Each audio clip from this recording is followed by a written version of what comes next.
Hi, this is Fizi Pro 3 channel. In today's video, I will show you how to find Facebook creating account date on your account. Before you get started, don't forget to subscribe and turn on the notification to keep you updated about this channel. So, let's go. Scrolling through birthday wishes on vacation photos and your Facebook feed, you may ask yourself, when did all things begin? Well, if you ever curious about when you joined Facebook, good news, it's possible to see when you joined Facebook.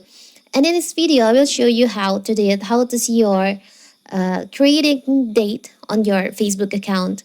So first of all, of course, we have to open our Facebook. Now you can just tap on your profile on the three lines over here. You can scroll down, tap on settings and privacy. Now tap on settings. Tap on account center. You can go to account settings section. There is an option your information and permission. You can just tap on that.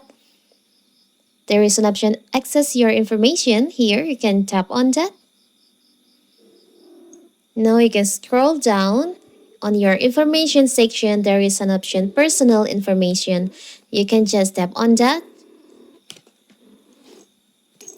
Now you can see your profile information. You can see there is a information that your account creation date is here. You can see the date you created your account. My account created at 8 December 2021. You can also see your there's personal information in here. It's so simple, right? So that is how to see your creation date on Facebook account. Don't forget to like and subscribe and turn on the notification to keep you updated about this channel. Thank you and see you.